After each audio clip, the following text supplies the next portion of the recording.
দুর্নীতির অভিযোগে অভিযুক্ত আলোচিত ও সমালোচিত পুলিশের সাবেক মহাপরিদর্শক বেনজির আহমেদ একটি গণমাধ্যমে অবৈধভাবে বিপুল পরিমাণ সম্পদের খবরে আলোচনা শুরু হয় বেনজিরের নামে।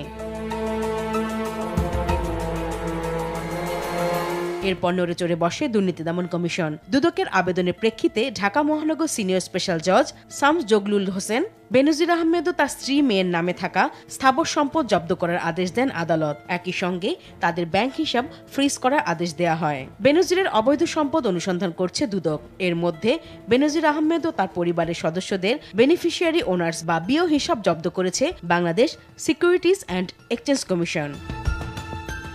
এখন বেশ কয়েকটি সংস্থা বেনজির ও তার পরিবারের সম্পদ ও ব্যাংক হিসাবের অনুসন্ধান করছে।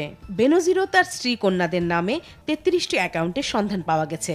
কর্মকর্তারা ধারণা করছেন বেশিরভাগ অ্যাকাউন্ট থেকে টাকা সরিয়েছেন বেনজির। জব্দের আদেশের কিছুদিন আগে টাকা সরিয়েছেন এবং বিপুল পরিমাণ টাকা বিদেশে পাচার করেছেন। এ খবর কিছু গণমাধ্যমেও প্রকাশ পেয়েছে। অভিযোগ আছে আইজিপি থাকার সময় তিনি বিপুল পরিমাণ টাকা বিদেশে পাচার করেছেন। দুদকের নথি অনুযায়ী পুলিশ ও র্যাবের প্রধান থাকাকালে বেনজির কিছু সম্পত্তি নিজের নামে সহ ৯০ ভাগ জমি কেনেন স্ত্রী, কন্যা ও আত্মীয় স্বজনের নামে।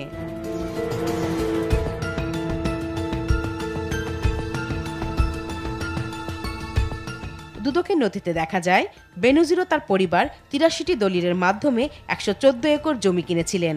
র্যাবের মহাপরিচালক থাকা অবস্থায় কিনেছিলেন ১১২ একর জমি। আইজিপি থাকার সময় ৫০টি দলিলে ৬৩.৯৭ একর জমি কেনেন তারা। ২০১৪ সালে ডিএমপি কমিশনার থাকার সময় ১.৭৫ একর জমি অধিগ্রহণ করে তার পরিবার। দেশের বাইরেও বিপুল সম্পদ করার অভিযোগ আছে সাবেক এই আইজিপির নামে।